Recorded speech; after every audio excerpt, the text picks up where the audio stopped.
महागठबंधन 2015 में हमने बनवाया है, तो मैं जानता हूं फर्स्ट हैंड कि उसको बनाने में क्या समस्याएं हैं, उसको चलाने में किस तरह की परेशानी है। व्यवस्था बिहार स्पेसिफिक व्यवस्था है, इसका राष्ट्रीय राजनीति पर कोई असर नहीं पड़ेगा। अगले विधानसभा से पहले आप देखेंगे इसमें आमूल-चूल परिवर्तन आएगा, बड़ा परिवर्तन। छोटी मोटी झांकी आपको दिख रही है, ये तो व्यक्तिगत खींचतान लड़ाई, क्योंकि नमस्कार, आप देख रहे हैं आरएडी न्यूज। मैं हूं योगेश चक्रवर्ती।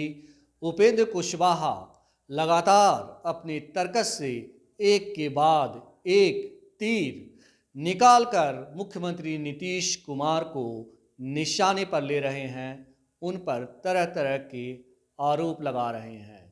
इस बीच चुनावी रणनीतिकार प्रशांत किशोर ने भविष्यवाणी की है कि महागठबंधन बहुत ज़्यादा दिनों तक चलने वाला नहीं है। कम से कम जो आने वाला विधानसभा चुनाव है 2025, वहां आते आते इसके स्वरूप में बड़ा बदलाव आ जाएगा। उपेंद्र कुशवाहा तो अभी झांकी दिखला रहे हैं। इसके साथ ही उन्होंने सीएम नीतीश और लालू यादव की क्षमता पर सवाल भी खड़ा कर दिए। कहा वो दोनों एक साथ बैठ नहीं सकते तो महागठबंधन कैसे चलाएंगे। साथ ही उपेंद्र कुशवाहा ने दावा किया कि इस महागठबंधन का राष्ट्रीय राजनीति से कोई सरोकार नहीं है, सिर्फ और सिर्फ इस महागठबंधन का सरोकार नीतीश कुमार की कुर्सी से है। सुनिए किस तरह एक के बाद एक तंज कस रहे हैं प्रशांत किशोर।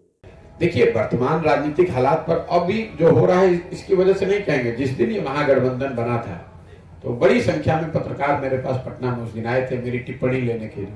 मैंने उस दिन दो बातें कही थी। एक कि ये व्यवस्था बिहार स्पेसिफिक व्यवस्था है, इसका राष्ट्रीय राजनीति पर कोई असर नहीं पड़ेगा। कई बिहार के पत्रकारों को ऐसा या कुछ वर्गों को भी लगने लगा था कि कोई देश में महागठबंधन बन जाएगा, नीतीश कुमार की उसमें कोई भूमिका हो जाएगी।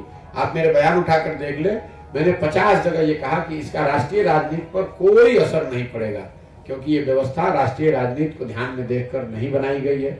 इसमें राष्ट्रीय राजनीति के जो बड़े स्टेक होल्डर हैं वो शामिल नहीं है। ये व्यवस्था नीतीश कुमार ने अपनी कुर्सी बचाए रखने के लिए की है। दूसरी बात मैंने और एक कही थी कि आने वाला लोकसभा जो विधानसभा का चुनाव होगा वो कब होगा ये भी नहीं मालूम है, लेकिन वो आज की व्यवस्था में नया चुनाव नहीं होगा। अब कौन किधर भागेगा वो तो कोई नहीं जानता है, लेकिन आज जो व्यवस्था है जिसमें 7 दल एक ओर हैं और बीजेपी एक ओर है और कुछ लोग छूटे फूटे फ्लोटर्स इधर उधर घूम रहे हैं जो कहीं नहीं है। अगले विधानसभा से पहले आप देखेंगे इसमें आमूल-चूल परिवर्तन आएगा, बड़ा परिवर्तन आएगा, और उसी की छोटी मोटी झांकी आपको दिख रही है। ये तो व्यक्तिगत खींचतान लड़ाई, क्योंकि ये कॉन्ट्रडिक्शंस इसमें इतना है।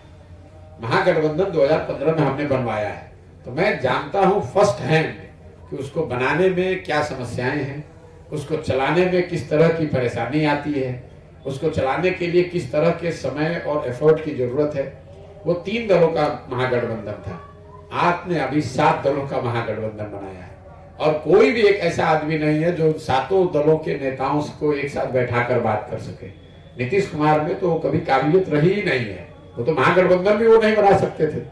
पूरे 2015 में महागठबंधन बनाने में लालू नीतीश कई बार मिले हैं, आप जरा जाकर रिकॉर्ड देख लीजिए। वो तो साथ में बैठ के बात नहीं कर सकते हैं।